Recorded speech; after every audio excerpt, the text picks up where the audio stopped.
And we're live for another Friday night pint. It is me and Scott here. Nikki should be joining us shortly. And it's all to talk about. It's the same old story. Lopetegui's future. Reports that Edin Terzic, former West Ham assistant coach, is the favourite to replace Stuyton's favourite to replace Lopetegui, with obviously Lopetegui's job. The next two games are crucial, apparently. The Arsenal game and the Newcastle game are games he will be judged on. And yeah, he was a bit cagey in his press conference. So we're going to have all that to talk about, mate. Yeah, like Lopetegui. Interesting, isn't it? You know, two games he's going to be judged on. You know, forget about the rest of the games we've already played this season. Two games against a side that are really in form and one of the top sides in the country. You know, I mean, it does sound unfair, like when you say those games, doesn't it? But he's put himself in this situation. And I mean, that's always the frustrating thing as well about Sullivan. It's always like, oh, if we lose this game and this game, then I'll sack him. It's like, if you're thinking about sacking him, you probably ought to do it. Yeah, that's the problem, mate, is that, you know, you sit there and you've got like... I said the games that we've played leading up. I've just got a delivery, so that's why there's a bit of noise in the background. So I apologise. You know, he's like you said, he's put himself in this situation with some poor performances.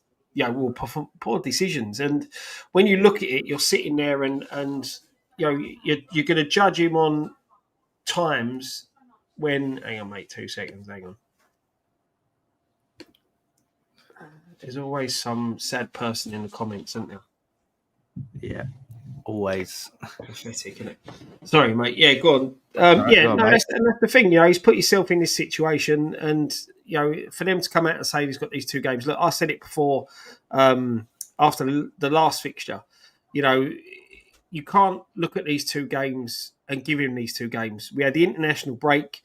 The performances that we were seeing, we saw no structure, no game plan, no identity at all in the games previous. Why now is it? Oh, we're judging them on these two. You know, what is going to change over the course of 3 weeks, 4 weeks since we last? You know, since by the time we get to the end of the Arsenal fixture, you know, what are we going to see that's any different? Because we've had no style of play, we've had no consistency in the team. You know, we can't sit there and blame injuries because we've been okay injury-wise. You know, okay, we lost Kudus because he's moment of madness against Spurs. But you're looking at that. You could have done the thing before the international break. You know, cut ties then, said, look, it ain't working. See you later. Thank you very much. Got this new manager in. He would have had the international break to work with the players that ain't on international duty. And then literally these two games were a free hit. You know, because you can't pick a worse time to be going to play in Newcastle. You know, their form's picked up. Their players are back from injury. They're looking good. And we're in a sorry state. You know, let's be realistic. That awful draw against Everton, against the poor Everton side. You know, it just summed up everything about us at the moment. And then you go to play Arsenal. Arsenal that are desperate for a win. Yeah. You know, well, that's you can't sit there and give him these two games. He should have. Look, if he goes and wins it, fantastic. But you know, are you putting like a plaster over a bloody gushing geyser? You know what I mean? Yeah, it's going to come down to performances for me, and if we finally do see, you know, style of play, see a great performance in these games. You know, like I said, these games can't be free hits because of the games like the Everton game and you know, poor results against teams that we should have been looking to beat.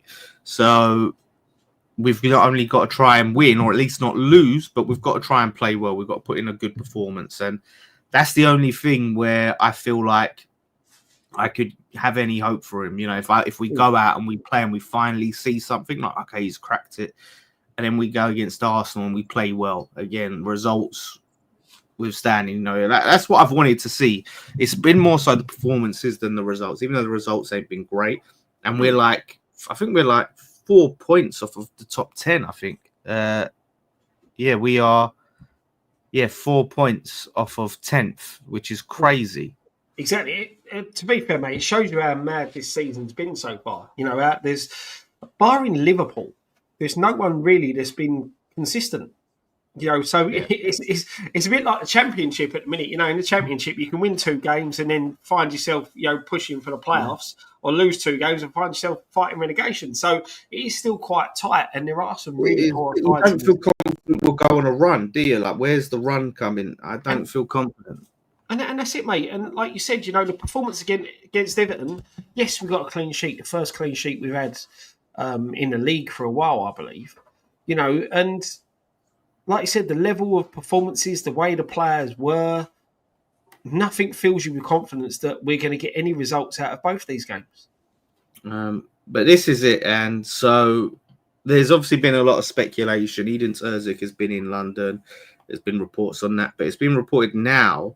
Again, we take all of this stuff with a pinch of salt, that he is Steiten's number 1 choice to replace Lopetegui. And, Tim Steiten obviously was in Bilic's coaching staff, so he was at West Ham before. And he was at Dortmund, coached them to a Champions League final, which is all well and good. However, the league form massively suffered, which is kind of what we saw right in Europe under Moyes, really. Yeah. League form suffered and style of play not great. It just seems like we're replacing the Spanish David Moyes with the German/Czech, Croatian David Moyes. Sorry, that's what it just seems like. And it's so. And again, he's another manager or a coach out of contract. So we just go in again, same thing. So I wonder if he's just said to Steiten, like, I only look at coaches who are not in a job. And it baffles me. Of all the I know, I get it, he's got the link with Germany, Steiten, and all of that stuff, but and he is a younger manager, but we want to see us play good football. We don't want to see just the same crap, slow build-up play. And, we'll get the odd cup run. I'm not inspired by that appointment. I don't know about you, mate. No, look, this is the thing, it's what you're looking for as West Ham fans, a bit of consistency in the league. Look, listen, we're realists, aren't we? We know over the past couple of years we've been a bit spoilt finishing as high up consistently as we did. Last season, league-wise, wasn't great. Qualifying for Europe 3 seasons on the spin was fantastic, but that's not West Ham. We know that. But now we've had that, it's set a bit of a precedence that you want to achieve that nearly every season. You want to be pushing for Europe every single season. And to do that in the league, we want a bit more consistency in the way we perform and everything. And bringing in someone who's another manager that's not very attacking on the front foot with the attacking players that we have is a little bit worrying. Look, we can't go from negative football to an all-out attacking style of football with a high press, that type of thing. It doesn't work. We tried that before. We went from a negative side to a more positive, and it doesn't work. But you've got to progress slowly. You want that defensive makeup of being strong defensively, the work rate of the players, but you want to be playing ball in the opposition's half. At the moment, we're not strong. We're not solid at the back. This is a big problem. This is where the changing of the back line's been. And Lopetegui, you thought, would sort of bring that because he's meant to be, like you said, a very much David Moyes type manager, but played a bit higher up the pitch. We're not seeing that. And like you said, with Terzic, it is very much the same. And this is the problem. I get why you'd want to appoint a manager that does build from the back, plays a little more defensively, but again, we've got to be playing in opposition's halves, and we're not. I'm not saying we've got to go do that against the likes of City, the Arsenals, teams like that. We have got to go and do that against the sides like Southampton, Ipswich, Leicester, and even the mid-table teams that we're up against. That's where we should be pressing higher up the pitch and pushing higher up the pitch. I still say when you look at Kudus, Bowen, Paquetá, outside of big teams, minus, we're missing a striker. We are missing a number 9, and that is Killers. We've got one of the best attacks in the Premier League. We just don't seem to have found a manager can harness that attack. And Yeah. whether he's going to be that manager. Look, I don't watch a lot of German football, but like you said, he done well in Europe, but not in the league. And with a side like Dortmund, you should be a bit more consistent and pushing higher up the league. Let's be honest. Yeah, of course. And I believe they had the second highest budget out of anyone in the league. So, you know, it's you got to take that into consideration. Now, I understand what you're saying about going from pragmatic football to attacking football. A manager that I would actually go for, a bit controversial, who actually managed to do it, is Oliver Glasner. He went from Roy Hodgson ball to playing, really good football under Palace. They're not doing well now. They're one win in the whole season, but they did sell some of their better players, their Lise and players like that. They've had a lot of injuries. So you look at it and you think, well, what could a manager like Glasner, who has won the Europa League, he beat us on the way to do it. Yeah. What could a manager like that do with this group of players? Like I said, the fact that he was able to go from immediately transition from Roy Hodgson style of play to attacking play, he could potentially be close to on his way out. I think Palace have got another tough game. So maybe they wouldn't stand there. They got Villa away and then Newcastle at home. Yeah. So he could be out of a job. And I would take that. I'd rather take a punt on him than Edin Terzic. Yeah. The thing is, Dan, as well, though, when you look at Palace, look, they've lost quality. The players that they got rid of, I think everyone was so pleased that they kept that Gahey, but losing Anderson at the back lines has affected them massively. But even though they're playing badly, you see their style of play. Do you know what I mean? You see what they're trying to do. You can see it in their team, in their makeup. Whereas with us, you can't. And I get what you're saying there, where you've got a manager that's come in, like you said, you can't. Hodgson is as negative as Moyes, if not more than negative. And when you look at Palace's attack under him, like you said, Eze, Elise, was it Eduardo? The striker that they had. Eduardo, the one we were linked with. There's a few comments, by the way, Scott, asking where you got your shirt from. There's been a couple. So I thought, head over to West Ham Metalheads on Facebook. You might still be able to get hold of him. I'm not too sure. You need to see Nick Tucker. He's your man. He'll sort you out. I think there's an updated version coming out as well. So, yeah. Yeah, there's some new version. West Ham Metalheads on Facebook. Check it out. So yeah, that's a good shout. Yeah, last season did sort of end to it. They was really in a good run of form.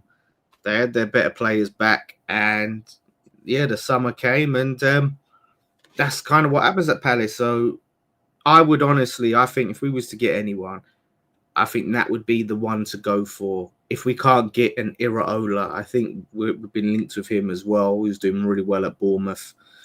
Those sort of managers, but again, it's managers that are in jobs. This is it, and this is my problem. Is Sullivan's not learning the key lesson here? It's like, don't just go for the easiest, cheapest option. Go for the best you can possibly get, and then we can do something. That's the problem. He wants to spend. He throws the money on the players. That's all well and good, but the key area, the coach, the one that's going to be deciding how they play and training them and setting them up and sorting out the tactics, he just cheaps out on it every single time, and that's the frustration. Yeah, and that's the thing, mate. It is so frustrating when you look at it like that. Like you said, there's no reason for us to be cheap when it comes to the managers. Sullivan paid Sam Allardyce. He was one of the highest earning managers in football.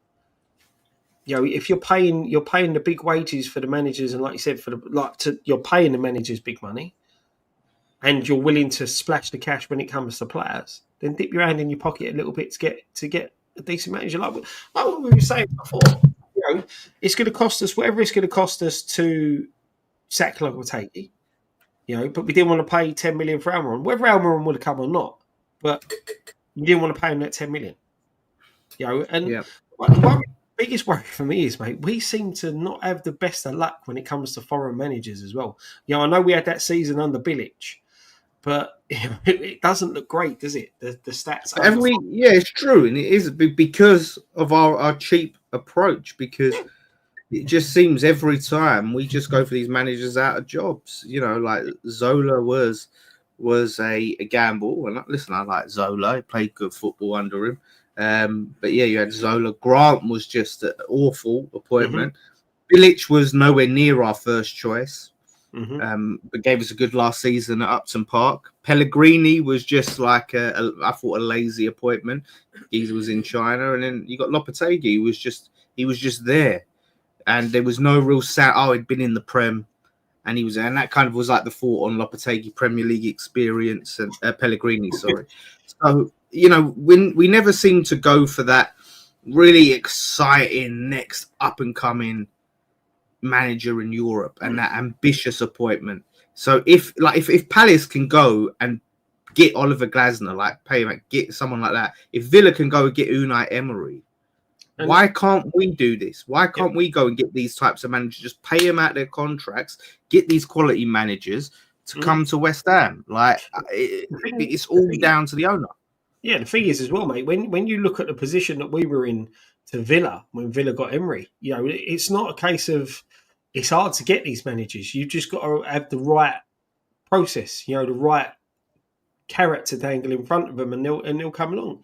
Villa went from a very, very poor Steven Gerrard side to European football.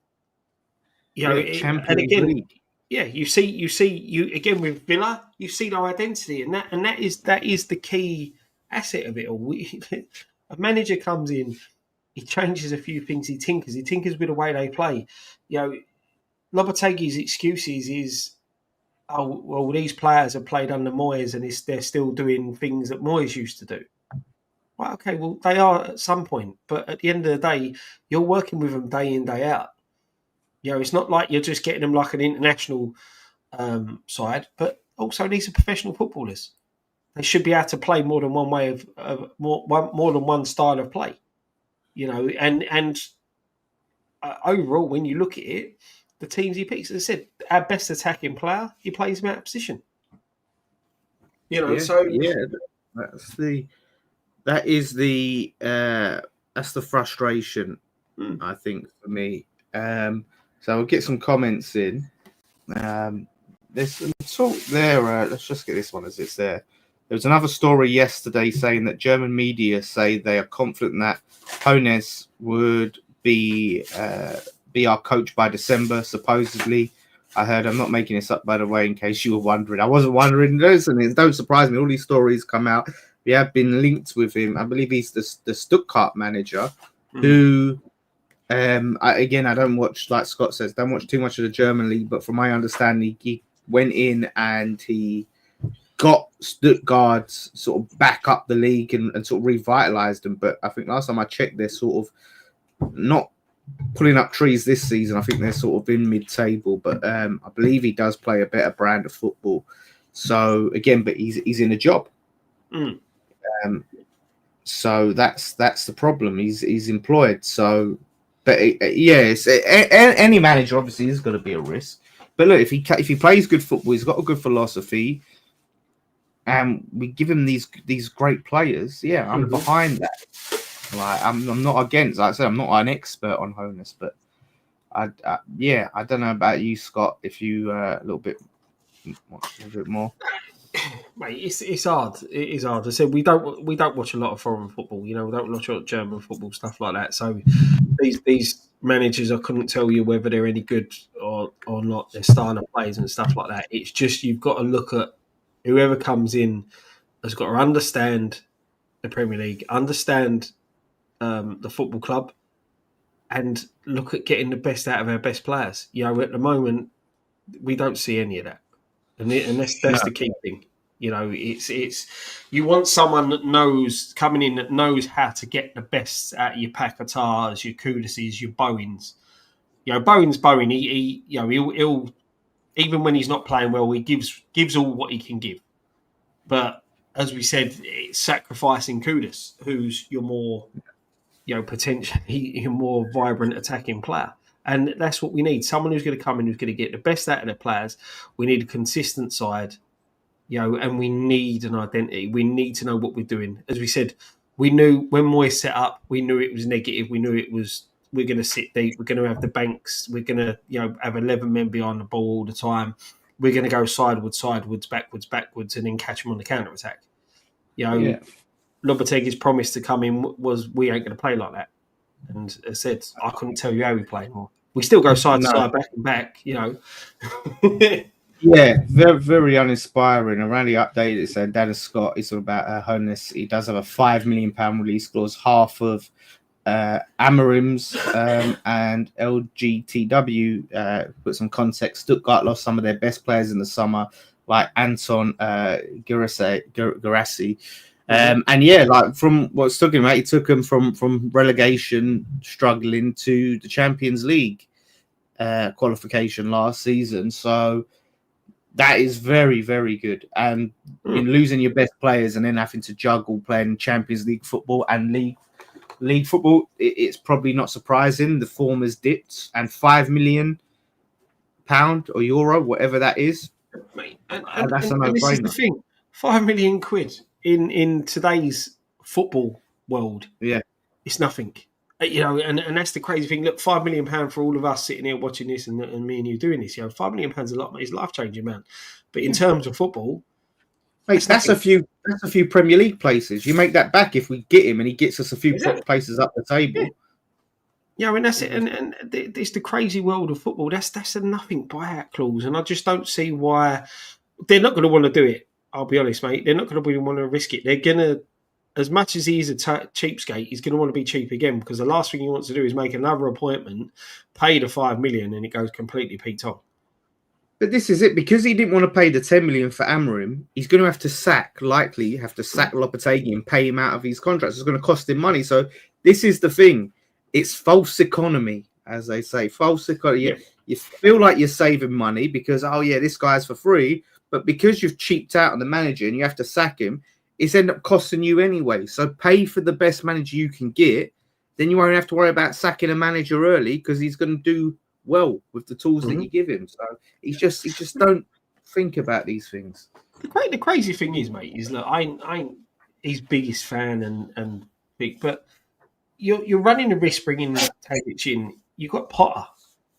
Potter's there. He's someone who's been in the Premier League before, right? He look. I don't think he's the best manager, right? But he knows the Premier League. He's been in the Premier League with two different clubs. It didn't work out at Chelsea. I always thought that was too big of a pond for him to be in, But he done well at Brighton, And I know Brighton now are doing absolutely fantastic. They're having a very good season at the moment. But you're bringing in a manager that knows the league, right? Knows he'll know about West Ham and things like that. So. Would that be less of a risk than bringing in? Look, okay, Terzic knows about West Ham because he spent the time that he did with us, and that. But Potter's got that bit more experience of being in England and managing in the Premier League than he has. So that could potentially be a better fit for us at the moment. Yeah. Like I say, that's why I don't get. If you've got someone like Potter who's on a free, like I say, I wouldn't be jumping for joy. But I think I would be more comfortable over that appointment than Terzic. We'll get through some more comments. Hi Scott, did you get Iron Maiden tickets? Unfortunately, no. I'm still possibility I might be getting a couple. Well, let me know if you do. Don't worry, mate. Me and Dan were going to go, but we couldn't get the tickets. So go get the tickets in.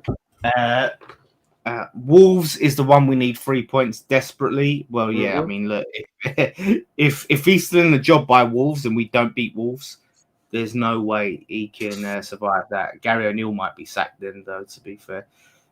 Matt Rainey says, I got a good feeling we will get a draw against Newcastle and a win against Arsenal 1-0. Yeah, I've been on a few beers tonight, Matt. Hey, where's this confidence? Dutch courage. Matt's got Dutch courage tonight.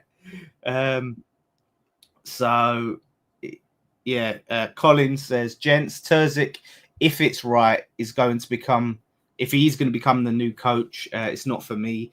I know he knows the club, but would not be my choice. I would take any one of these myself. Nistelrooy, Concesio, Hones, or Schmidt. So I think that's I don't know if it's the me, I don't know why that would be our first choice out of everyone, especially Stuyton, who said, but this is Matt said apparently that Tim Stuyton told the board not to appoint Lopetegui, which would not surprise me because I think he was pushing for Amorim, and that Lopetegui just feels like a Sullivan appointment. When you look at the history of Sullivan, mate, it screams Sullivan, doesn't it? You don't sit there and say, you've got someone like Stuyton who's looking to bring in these good players, the Pakatars, the Kudises. Whether you're sitting there, I know Nobles, was out scouting players and all that type of thing, and the rumours are that he was more of a Noble suggestion than anything else. But you've got Stuyton in to attract these type of players to get these deals over the line. And then, do you really see Lopetegui as a Stuyton type of signing? There's no glitz, there's no glamour with it. There's no this is potentially a top manager going forward.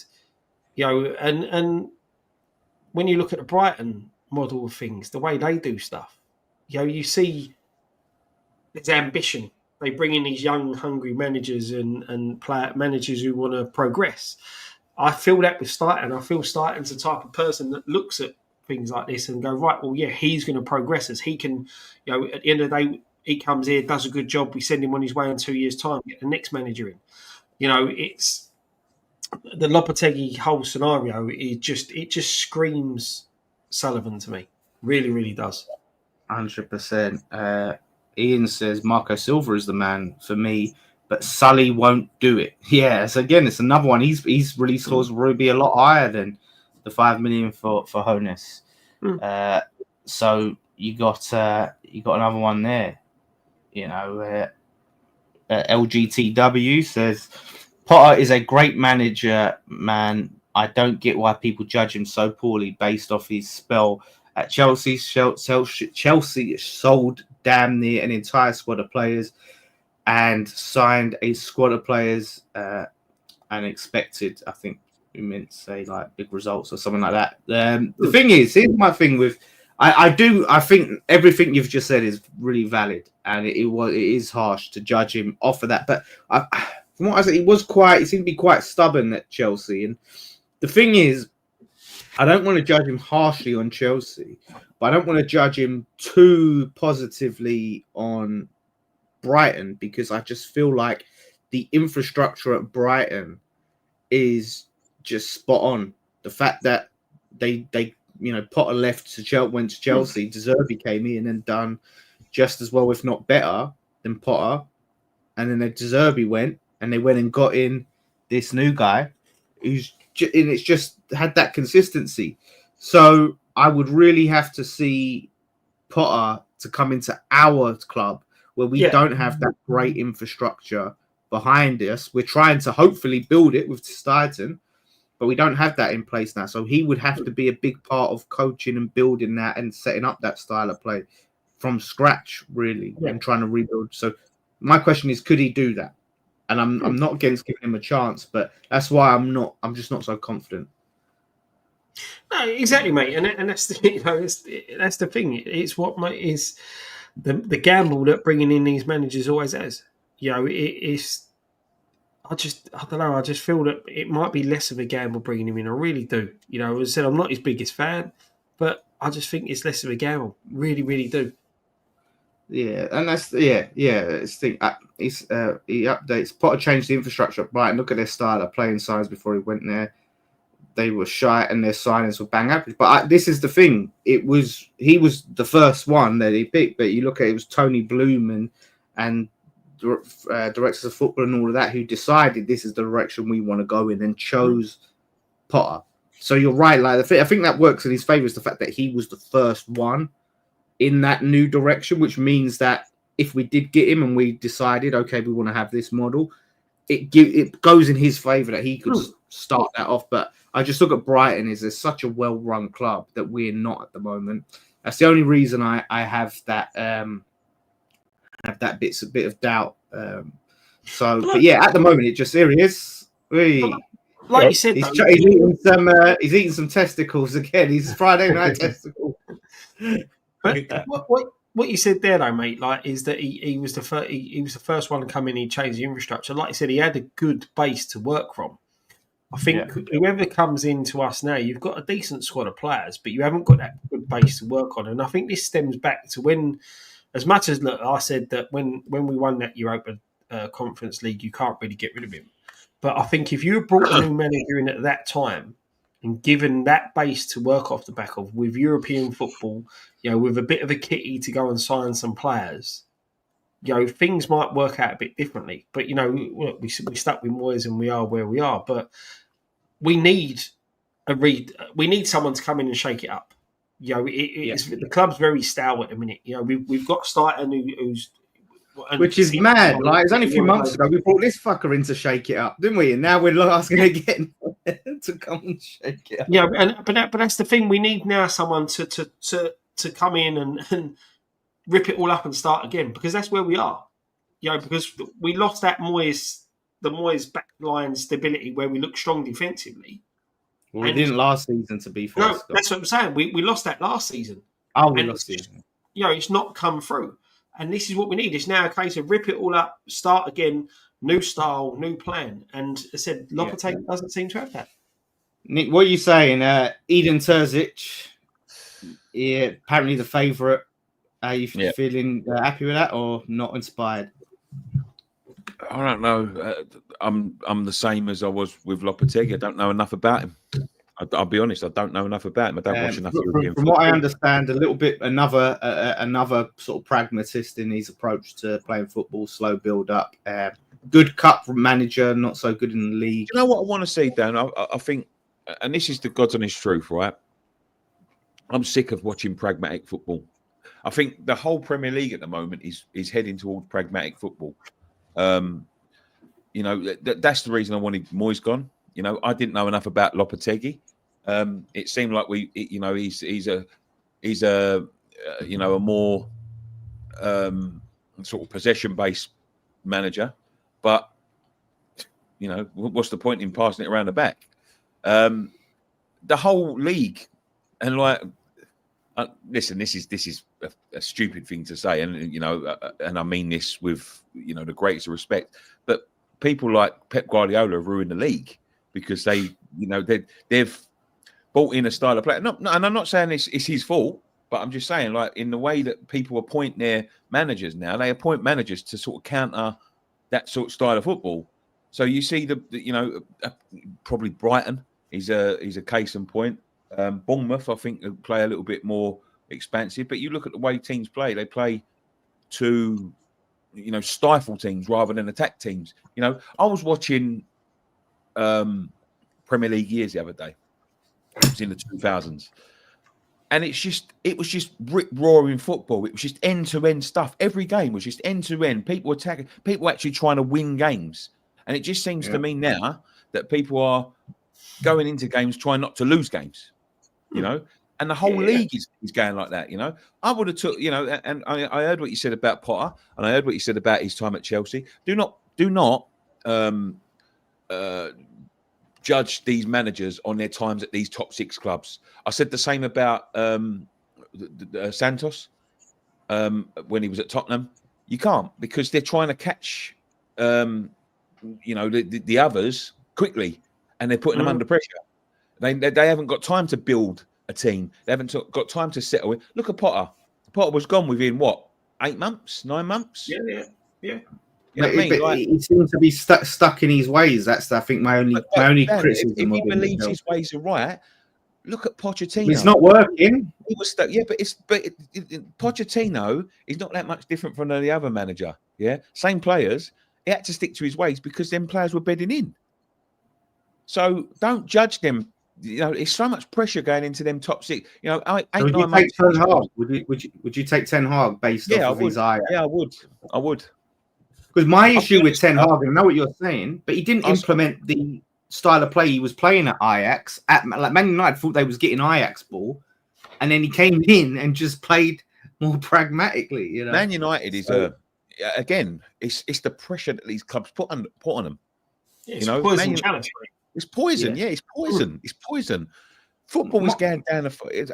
I've just read that here. I'm not going to use it. Football is going down the pan because it's all about not losing. The stakes of losing games and going down is so vast now that they bring managers in not to lose games, and it is fucking shite. Yeah, and they keep on pushing this narrative that this is the best league in the world. It's becoming the fucking worst league in the world.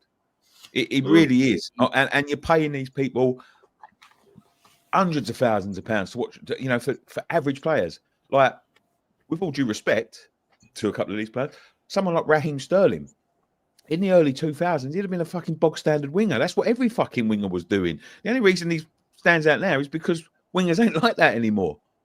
Yeah. And they're paying these hundreds of thousands of pounds a week. The league is shit. And we're, teams like us, that we contribute to it. But you are, to be fair, you are seeing teams like Bournemouth go out and play good football and do well with it. They're having good seasons. And because they're playing football. Yeah, that's it. But I have no problem with going out and playing to stop the other team and stifle them occasionally in certain games, tactically. If it is one of the top teams where, okay, if we was to go at this team, we're going to open ourselves up. The right tactic for this game is to play defensive and stop them play, because it works at times, but not every single game. That's my problem. This is why we wanted rid of Moyes, because it was the same in every single game. It would be the same if we played Man City as if we played fucking West Brom in the Cup and we lost. It would be exactly the same. There's no, as I said, they go out now, the managers, they're fucking... I spoke to someone, I'm not going to say who, and they said the difference between that club and this club, right, is that they go out not to lose and they go out to win. Exactly. And that is the difference. That is the difference. Yeah, and that's been the problem with us now for the past 4 seasons. We go out there just to not get beat. And look, at the end of the day, you want to be tight defensively. I understand building from the back, but like you said, Nick, when you're setting up a style of play to play against the Manchester City side and Arsenal side and all that, right? But then you're doing exactly the same last season when you played Luton. A team that are fresh out the Championship, full of Championship players. They're the teams you go at. And they're the teams we've not gone at. And let's be honest, barring Ipswich this season, we've not gone at anybody. Ipswich is the only side you can sit there and say we actually had a go at. Yeah. The defensive sort of play, that should be plan B. Your main plan A. You go 2-0 up and you're trying to hang on to a lead. And that's the thing, you want that defensive stability. You play the ball around the back. The whole idea of when you watch City play the ball around the back, their players are making runs, right? Their attacking players are making runs. So what they're doing, they're moving the ball to see what defender switches off, and then they play the ball into that player, right? We don't. We play the ball across the back, and everyone stands still. Stand still. Well, he's going to go to the centre half. He's going to go to the right back. He's going to go. And this is a problem because you've not got that manager who's installing that more. Right, we're going to play on the front foot. We're going to play more attacking. We want to get at them. Yeah, we're going to play it across the back, but every single one of your attacking players move.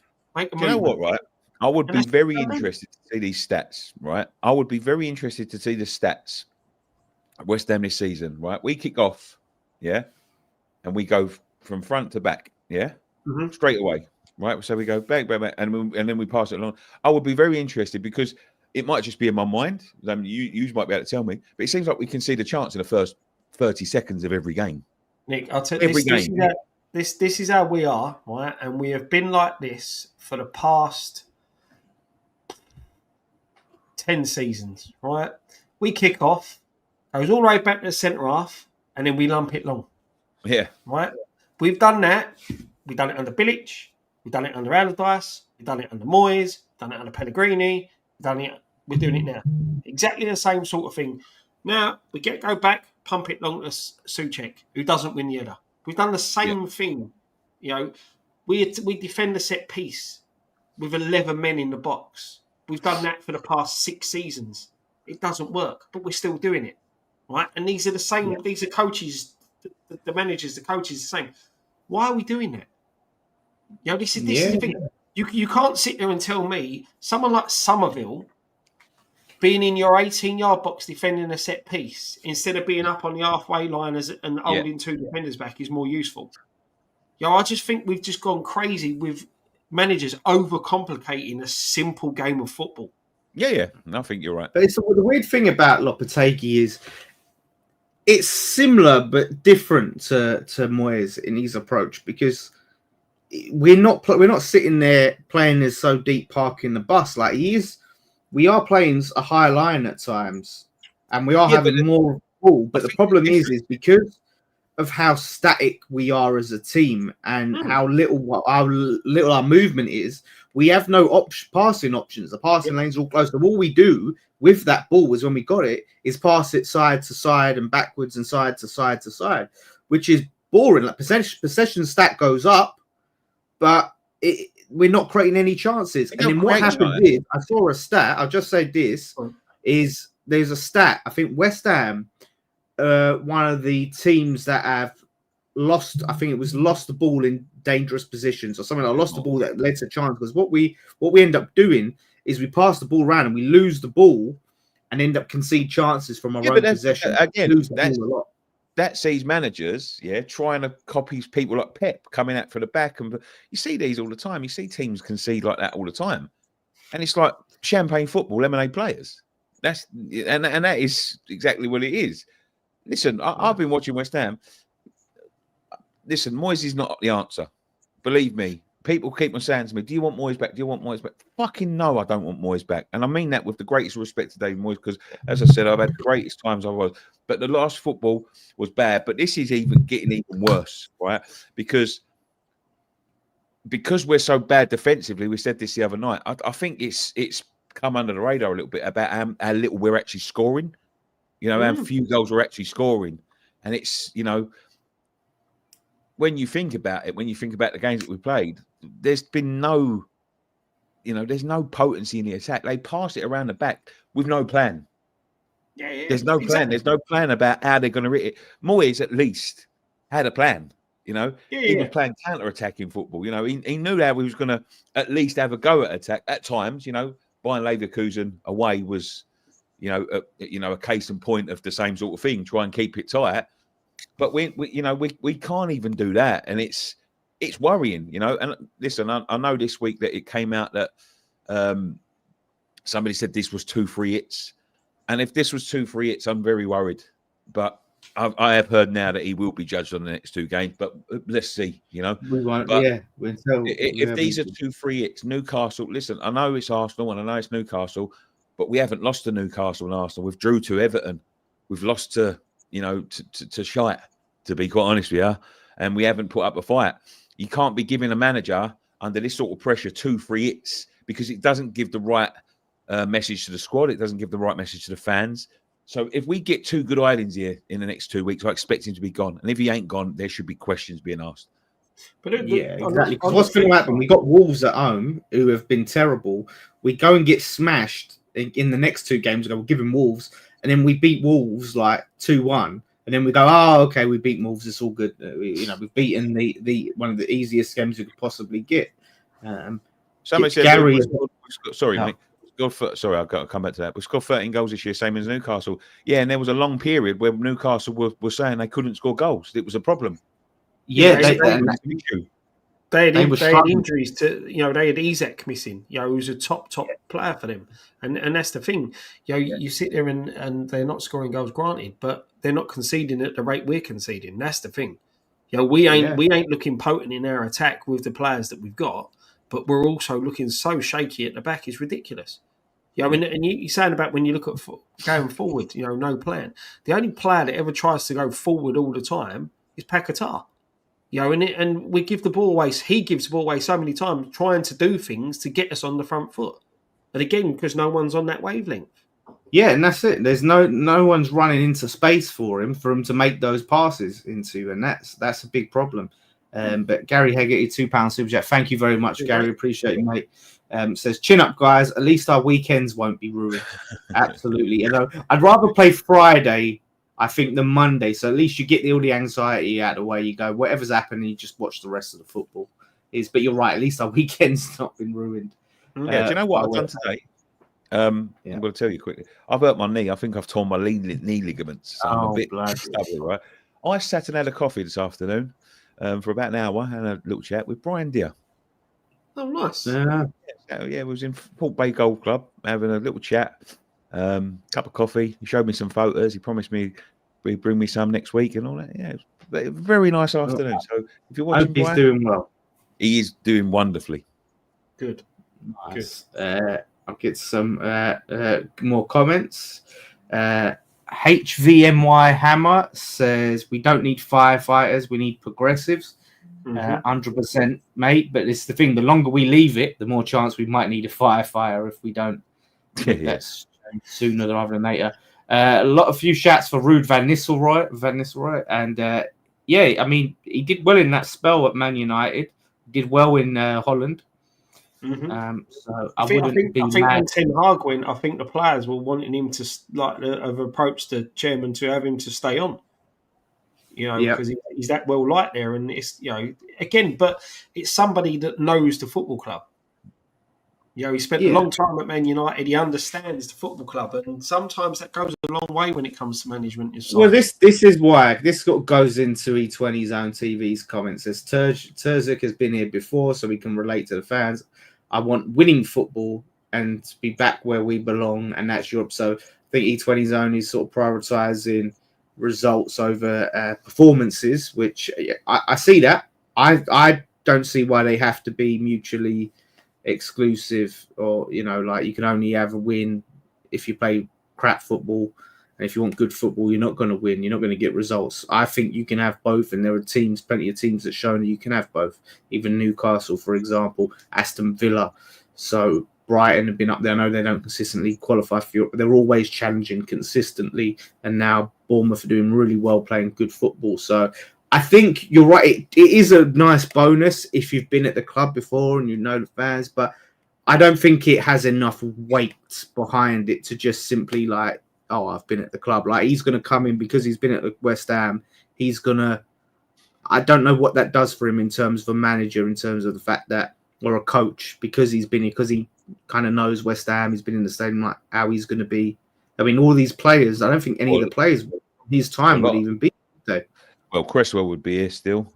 Cresswell. Yeah, that's it. Yeah, Cresswell. Antonio. Cresswell. Again, he worked a lot at Upton Park.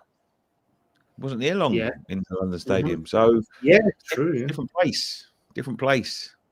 It is, and I think you see that with Bilic. That he struggled to adapt. The players struggled to adapt to the change, and this is the thing. It is a big difference to the London Stadium compared to Upton Park. Yeah, definitely. Will still come if we offer him the job. Will still come if we offer him the job. Well, that's a tongue twister. Listen, it would nowhere be one I'm advocating for, but I'd be I wouldn't be mad. I think it'd be a risk, it'd be a gamble, but it could be this is what I said last week on Friday Night Pint, either before or after Nicky jumped on. We can't just keep trying to go for these managers that it's the same names. We've got to find the next De Zerbi before he's found, and the next manager. And it's the same way with these strikers. We can't find the next Isak. We're so bad at signing strikers. It's our approach. With our scouting, Isak was already known before he went to Newcastle, mate. Isak was on fire. Well, he weren't. Yeah, he was known, to be fair. But I'm saying, why can't we're so bad at signing strikers? Why can't we get an Isak? If Newcastle get it, this is what I said. We need to find. I'm going to give you a perfect example of what we need to find. We need to find the next Demba Ba. That's what we need to find. Yeah. We just need to find the next fucker who sticks it in the back of the net on a consistent basis, whoever that is, because we haven't found them in a long. Me and Nicky are planning to do a video about strike. We did speak about it last week, and Duran would have been the one. Duran would have been the one. We're so bad. We're just so bad at doing it, and this is my problem. It's the same with managers. We just don't seem to learn from our approach, and we seem to make the same mistakes. And the same with strikers, and that seems to be the same with managers / coaches. Is we just go for just the lazy appointments. So with the strikers, it seems to be we don't really look at profile and all of that. We just look at, okay, he scored X amount of goals for this team. Yeah, we'll get him, and we don't learn. And with these coaches, it's the freebies. Yeah, when you look at what Fulkrug was brought in for, it was to link up the play with the likes of Kudus and Bowen and Pakatana, players like that. With Duran, I think Duran would have probably done that, but it gives you a bit more of a younger physical threat going forward. He's going to be a bit more nimble on his feet than he can create his own chances as well. Yeah, and that's the thing. It's good having players who are not as quick, who are going to hold up the ball and bring other players into play, if the style of football that you're playing works. You look at Giroud when he went to Chelsea. He was aging. He was coming not towards the end of his career. No, they definitely weren't. He's still playing now. Yeah, but you know what I mean. He was for the Premier League. He was aging. You think he was linked with us, and people were turning their nose up to him. But you see the way he linked up. Yeah, you see the way he linked up with the players, the more attacking players, and it's the movement and the space that he creates allows them attacking players to get the chances. As we know, Fulkrug, we may have started to see something like that he makes more space by linking up with the likes of Bowen and Kudus and players like that. But when you've got that, we could have gone and got Duran. We sitting there using the excuse, Danny Ings is the reason that we didn't because of his wages and all that. But you willingly knew you were going into a season with a new 31-year-old striker, a 34-year-old Antonio, and what? Danny Ings, 31, 32? Yep. Yeah. You've got this is the thing. The gamble should have been made there by giving us a backup option. Also, I know that they only play one up front now, but I remember, again, I was watching Premier League years. Our striker list that year was Sheringham, Zamora, Harewood, Ashton, and Tevez. Yeah. Mad, mate, isn't it? In one season. Yeah. And now look at us. Yeah, and you ain't even got fucking one. Yeah, this is the problem. That's the crazy thing, and it's just mental that the fact that teams play with a lone striker, but they don't go and get 3 or 4 strikers. We don't plan that we're going to get an injury here and there. We don't plan that players going to get suspended. It's just we've got 3 strikers, Scott, but they're all over the age of 32. It's just like we've got 2 strikers and a winger. Think about it. If you add all their ages up, they're 100. 100, yeah. Well, it's I mean? Yes, that's the and this is so. If this is my thing with Fulkrug, because I felt like the plan seemed to be to try and sign Fulkrug and Duran. So Duran was going to be the youngster we take a chance on. Fulkrug was going to be the experience who comes in as support. While Duran gets up to speed, that seemed to be the plan. But they should have sold Antonio. Antonio would be the one that would have walked. To who? That's the thing, man. He could have gone to a Crystal Palace. He's been wanted for a while. Say that, but he's not on cheap wages. Let's remind you, he's on about over £100 a week. But there's clubs that would take him. Wolves would have taken him. They was going to take him last year. I think maybe if you put him out there to say he was in the market to go, someone would have taken him. Yeah, someone would have took a gamble on him. Yeah, maybe sold him, put him up for sale straight away. You've got to show your intent with these things, I had no problem keeping Antonio. He was ready to come. He was ready to go. Listen, I think Antonio as a bench player, that's how I saw him this season, and that I still think he can contribute in that way. We saw it against Liverpool, even though we got battered in that game. He come off and looked sharp on that, and he gives you a different dimension, and that's the good thing about him. But at this stage, he's our first choice, and that's a disaster. That's the problem with him, and that's the problem with him all the time. And I love him. I love him to bits. I really do. I think he's done fantastic over the last 10 years. But it's too much of a temptation. They don't want to. People that come in don't want to change the way they play. All they want to do is chuck him up front and try and get that fucking rawness out of him. It's too much of a temptation. There's reasons. El Chico makes a good point. That's why he's here. Lopetegui wanted him with Creswell. Of course he did. Yeah, because we didn't get rid of Creswell. Creswell stayed. He wanted to. Creswell was already. Creswell had already signed a contract for Lopetegui. Got it. What do you mean? Yeah, but we still could have sold him. Yeah. No, Creswell went on strike. It wasn't Lopetegui. It was Moyes, wasn't it? Kept him. Yeah, didn't he say? But when he was meant to be out of contract in the summer, weren't he? Yeah, but we should have just let him go. Yeah. And I've been saying this. It was the same with Ogbonna. It was the same with Zabaleta. You got to. There's got to be a time when you just let these people go. No, this is the problem is again, it was a case. The reason they kept Creswell is because there's no cover at left back. Go and buy one then, Scott. You know what I mean? That's their fucking job. Yeah, but I think kids there. We've got kids there like skulls. They've got to step up at some point. Every time Aaron Cresswell sits on that fucking bench, he's taking up a youngster's place. Yeah, no, I do agree. And this is the thing. Another thing I wanted to bring up was there was a table. I should have had his hand, but you've just reminded me about this table about all the teams that have given academy players minutes. And we're at the bottom of the table with 0.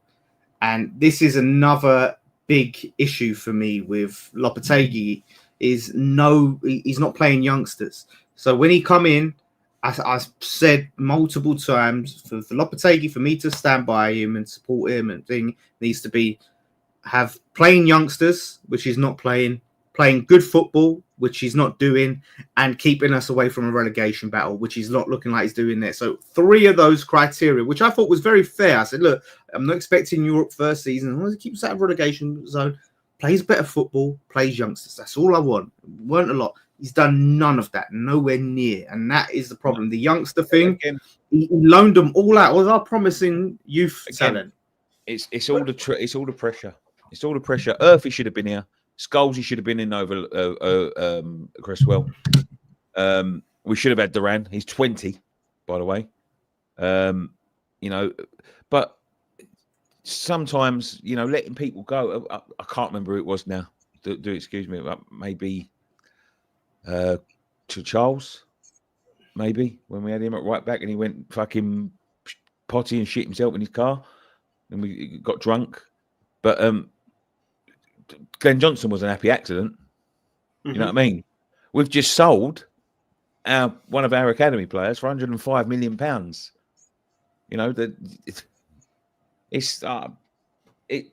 It drove me mad with Moyes. It drives me mad with anyone. Aaron Cresswell should not be sitting on a bench. It should be Scholes. Yeah.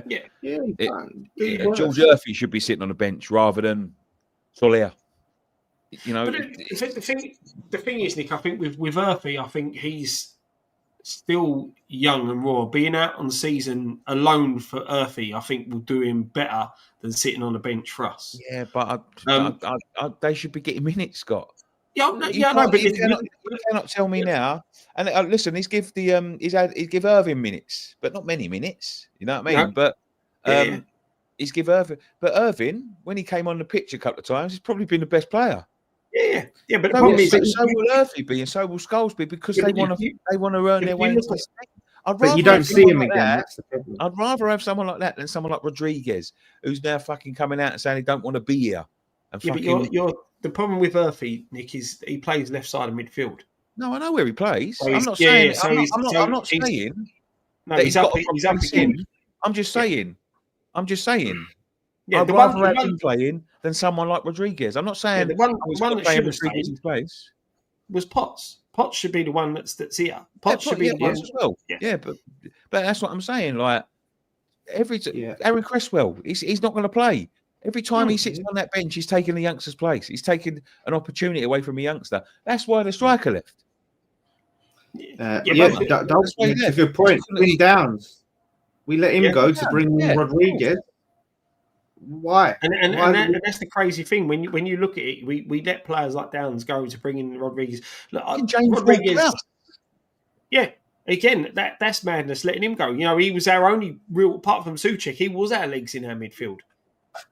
And this is the problem, is that you're looking at, again, you've got, when you look at Downs, Downs didn't really have the best first season in the Premier League under Moyes, but Will Prowse, Premier League experience, played in midfield, covered loads of ground for us last season, right?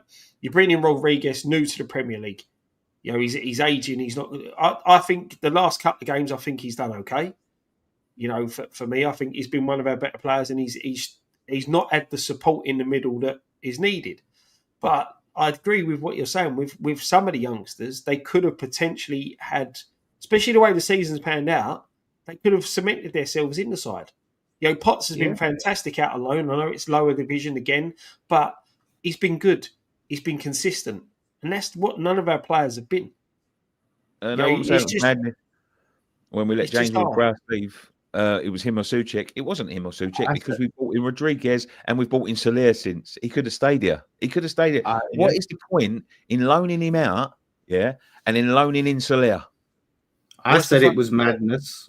I remember saying it was pointless loaning him out. And Frankie James says, I thought James Ward-Prowse was very average last season. He was. But he gives you a different dynamic. But the thing is, you look at the way and he can pass and take set pieces. Our set pieces are shit. Yeah, our set pieces are dog shit. But look how Prowse started the season really well last season, and then Moyes tinkered with the side. Yeah, and he can press as well. He can press, which we're sort of pretty crap at the moment. Which, as we said so far this season, when we look at players pressing, we've got Alvarez, who's meant to be our deep lying older midfielder, pressing the goalkeeper. Yeah. I'd rather have James Ward-Prowse doing it. It's all over the shop. Over the shop. Yeah, and that's the thing, isn't it? And if he would have kept the youngsters, this is the thing with him, is there doesn't seem to be a real pathway into the team because an Irving and Ings can come on, they can affect the game, they can play well, and you just don't see him again. And same with Somerville. Even though he was coming on and doing really well, it took a Kudus suspension really for him to get a proper chance. And I think that's a problem. So even the youngsters would have really struggled. It's probably best that they went on loan because they would have struggled to break in under this manager. Because if he just don't fancy playing, he won't play. And that's the thing. He liked Antonio, really liked the look of him, so he wants to keep playing him. He wanted him at Wolves, and that's his guy, and he's just decided that. But everything else just seems to change around. It's so weird. Like he's like stubborn with certain players, but the actual team and the setup seems to change constantly. And there are some players that are in out, like Souček. He's constantly in and out of the side. And sometimes it will be like Rodriguez and Alvarez. Sometimes it'll be Alvarez and Souček, or Rodriguez and Souček, or Souček might be higher up. It's all over the shop. And that's a big problem. And that's the problem. And, you see someone in the comments there, James Ward-Prowse last season, 7 goals, 7 assists from the midfield. Yeah, that's but yeah, it did. He went under. Did go under the radar, and in that team as well, in how we were playing. Yeah. So Lawrence Watkins says there he was poor second half of last season. Who wasn't poor in the second half of last season? Yeah. What players stood out? Yeah, exactly. We have a look forward then, because we're going over the same ground again, over and over and over again. All right. Newcastle. Let's go on it. Newcastle, Monday night football. No Kudus. We go into this game. They're on the back of a big win away from Forest, and we're on the back of a dull draw to Everton. We desperately need to get something. Look at the positive, Dan. Look at the positive. Clean sheet against Everton. Clean sheet against another really defensive team. So you got to put a positive spin somewhere, mate. You got to put a positive spin somewhere. Well, listen, we can put all the positive spins that we want, but it's the result and the performance that's going to matter. And are we going to step up to it? It's always tough, like Newcastle away, when you're really needing a performance. And we heard Kevin Nolan when we had him on the interview, and he was talking about when West Ham went up there and we were down in the dumps and he played us, and how he just didn't look up for it. They could see the players, it's cold. They've been playing bad, demoralised, and they just didn't look up for it. And I feel like it will be the same this Monday, with morale being low, being freezing cold, us going up there. They're on an upturn in performances. I think their fans under the lights are going to be up for it. We're not. I've really all season not been as least confident about a game than this one. I don't think it's going to be a good one. Sorry to be the bearer of bad news and down in the dumps. I agree with you. I think we go there, we concede within 10 minutes and we collapse. I can't see anything more. It'd be a miracle. I'm not going. I can't get the time off. It's a Monday night, which is a fucking disgrace. a fucking disgrace. And I'm not just saying it because we've got to travel up there, because they've travelled down here before, and I said it was a fucking disgrace then. In the middle of the week, and this is another reason why the Premier League needs to fuck off. To be quite honest with you, but I think it's got fucking cold. The temperature's dropped just as we're about to go there. I think we can see within 10 minutes. I think we come away with about a 5-0 loss. I'm going to be honest. It's -2. It's t-shirt weather, man. How are you, lad? How are you, lad? How are you, lad? T-shirt weather, man. I think you'll see if the players are playing for the manager in this one. This would be the game. This would be the game. Would be the writing on the wall. I don't know. I think that's harsh, because I just think they're not going to be up for it. I don't think it's going to be in relation on the manager. I think it's just morale going up there in the freezing cold. Listen, at the end of the day, you're playing football in England. This country isn't, we're not. I know that, mate. But I mean, you get cold. But what I'm saying to you is you'll see if they want this manager to stay. Because as much as morale is low, much as the performances have not been great, some of the players have had a little break away from the squad, going with their international sides and all that. We play on the Monday night, which benefits us normally because we come back from internationals and we're getting players back the day before, or 36 hours before we're going to kick off. Them excuses are now gone. So I think if you go up there and you see half of performance from the side and the players, they want to keep this manager in place. I think if we go up there the way that you guys are expecting us to go up there, I think the writing's on the wall. Because are you not expecting it, Scott? Are you not expecting us to go up there that way? What you expect? We're not going to win. We'll be lucky if we score. Okay, but you expect a performance? I don't think it'd be as bad. I think it'd be a 2-0. I don't think it'd be as bad as what you guys are thinking. But I think, as I said, if you see a bit of a performance in them players, they're the players that are you'll see that they want the manager to stay. I think if we go up there and get rolled over, like you guys are expecting, then he's got to go then. There's these two games. We go up to Newcastle and get rolled over. You think last season, what was it, 4-3 in the end? We threw away dodgy penalty, weren't it? Season before that up there, was that the 4-2 win, Nick? I think we won, yeah. So we, like you said, it's not all doom and gloom travelling up north. I know it's different times and all that, but we were shit last season. Yeah, but I've also seen performances against Forest, Scott.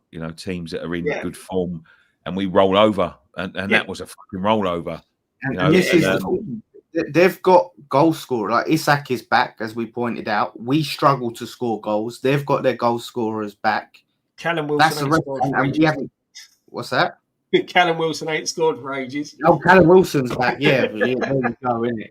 This prick fucking hates us, honestly. But this is the thing, and this is the problem. And this for me is the game. We go up there and get an Edin. Gone. Do that grand gone. Don't let him back on the coach. I'll lay money on it that we're going to get a good Edin.